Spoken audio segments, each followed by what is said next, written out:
one of the coolest moments, at least in the top 10 for me, that came in work for our company and just our overall brand was one day one of my friends, Charlie, came by the shop and he called me ahead of time, said, "Hey, I got something for you, got something for you." He came by.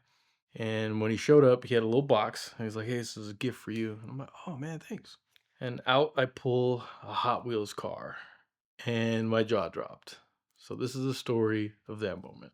I got a call from one of my friends to do a couple cars for Gumball. The Gumball was coming to the US, specifically running from Reno and then past San Francisco, stopping San Francisco and going from there. And Shmi, I think, was involved in this one of that year and a few other people. So was Dead Mouse and a lot of other people. So we did a couple cars. I did one for Dolph Lundgren. He had a Hellcat that somebody's probably sponsored or gave him. I did another car for Jan Olsen, probably by him, but it was one of his friend's cars, and we did it was like a 69 Camaro, I want to say, that we did his whole camo theme on. And this was with one of my friends who hired us to come onto this job from, I want to say, the Denmark area. This is a company called Rap Zone. Hit us up. And then we got a call from one of our friends who's now a Simi, but at that time, they called us up. They were working at Pagani, and it was a few of the guys there. I don't want to say Francesco and Meta and whatnot. And these guys were at Pagani or working with Pagani in some capacity to help them with their U.S. presence. And so Max ended up from Gumball getting one to drive for the Gumball 3000, which is probably pretty freaking awesome to drive a Pagani Huayra on Gumball. And I'm sure he got paid, or if not, got the car for free to do so. But there came a moment where we had to do something fun for the design of it.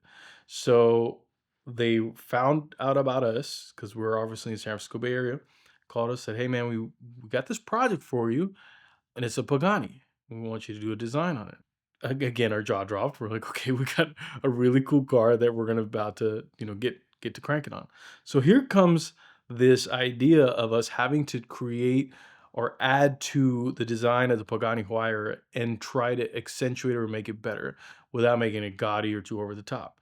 That's a hard task when you've got a Huayra, because that's not it. That car's already absolutely gorgeous by itself. You don't have to do a damn thing. In came myself, my managing partner, Nick, at the same time. We had to work on a design that came out. And so we utilized a couple different materials. We utilized us, at that time, we were playing with different colors. So we made our own version of a black chrome and a satin finish. So we created essentially like a satin black chrome.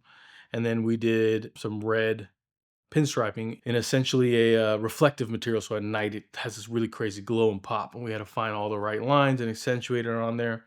Go ahead and do that. And this is when we had the storefront with the glass front building. So we have a Pagani parked inside our facility.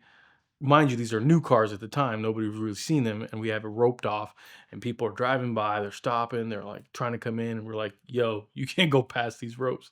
Obviously, the Pagani is new, right? So they want me to be ultra careful with the car. So we couldn't go too crazy with tearing stuff apart and putting it back together. Although we did not want to do that. That's not the road we were going to take. So we had to figure out ways to create a captivating design on a naked carbon car without taking away from the naked carbon, right? So how do we wrap a design on here, whether it be partial or full, and still make the car look as elegant and beautiful and graceful? They kind of gave us free reign and said, go for it. And I love designing stuff on body lines, and so did Nick at the time. And we were like, okay, where are we going to find our pinpoints to go ahead and do this design? And we crafted up the whole kind of ideation of where we're going to do the designs and where we're going to hide the pinstriping. And there was a lot of hidden pinstripes too, because it was a darker red.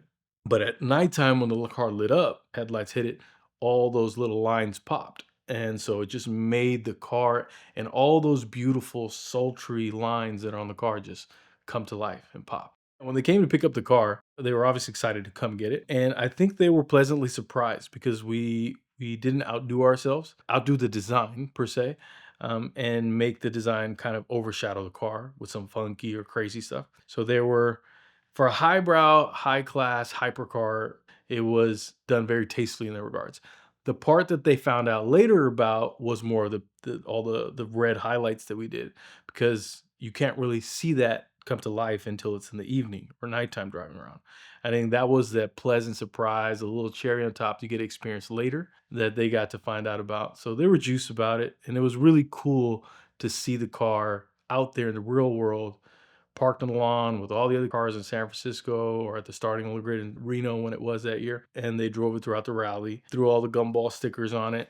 Luckily for us, making a couple legs with them because we were involved in producing some of the cars for that rally that year. Flash forward several, maybe this is several years later at this point, in comes Charlie walking through the front door.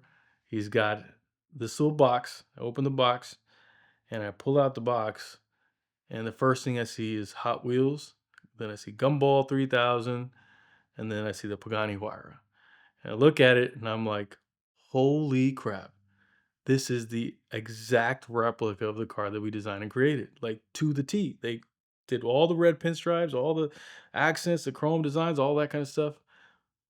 And it just had this crazy euphoric feeling that our work is permanently sealed right here inside of a Hot Wheels car for the whole world to see. And I think one of the greatest achievements, it's a small thing. This is just say Hot Wheels, right? But to have a car that you did and worked on and designed and crafted to make it look as cool as it was, to be in line that's on the cover of Hot Wheels with another brand Pagani and another brand Gumball, two brands that I've absolutely admire, and knowing that that's our design there, that got recreated or replicated into Hot Wheels. It's hard to put a number on that, man. One of the perks of doing this for as long as we have, there are every so often you have this really cool win. And that was definitely one of the ones that we put in the books for us, man. It was an absolutely epic feeling. When you get a ticket, it might look something like this, but the first thing that you need to do is take a picture of that ticket and send it to 305-305. That will get the ticket clinic on your case immediately. They've got brick and mortar offices in Georgia, Florida, and California, but they can help you find a ticket no matter where you get it in the United States by helping you find a local attorney that will do everything they can to help you avoid costly fines, insurance premium increases, points on your license, risk of suspension, even jail time. They've helped me out with this ticket and many others, and a lot of my friends as well. So check them out now at the link in the description below, or again, text your ticket to 305-305 to get the ticket clinic on your case. They are the perfect partner in your fight against any speeding ticket.